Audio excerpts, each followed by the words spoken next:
హజ్ యాత్ర -2027కు దరఖాస్తు చేసుకునే అభ్యర్థులకు రాష్ట్ర ప్రభుత్వం మరో అవకాశం కల్పించింది. హజ్ యాత్రకు దరఖాస్తుల స్వీకరణ గడువును ఈ నెల 24వ తేదీ వరకు పొడిగించినట్లు రాష్ట్ర మైనార్టీ సంక్షేమ శాఖ మంత్రి ఎన్ఎండి ఫరూక్ తెలిపారు. ఈ మేరకు కేంద్ర హజ్ కమిటీ అధికారిక ఉత్తర్వులు జారీ చేసినట్లు ఆయన సోమవారం వెల్లడించారు. తొలుత దరఖాస్తుల సమర్పణకు ఈ నెల 20వ తేదీ వరకు మాత్రమే గడువు నిర్ణయించినప్పటికీ, యాత్రకు ఆసక్తి ఉన్న పలువురు అభ్యర్థుల విజ్ఞప్తులను పరిగణనలోకి తీసుకుని, గడువును మరో 4 రోజుల పాటు పొడిగించినట్లు మంత్రి వివరించారు.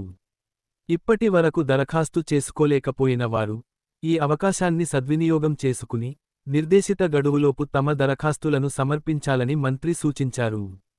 అవసరమైన పత్రాలను సక్రమంగా జతచేసి, దరఖాస్తు ప్రక్రియను పూర్తి చేయాలని, చివరి తేదీ వరకు వేచి ఉండకుండా ముందుగానే నమోదు చేసుకోవాలని ఆయన అభ్యర్థులకు సూచించారు.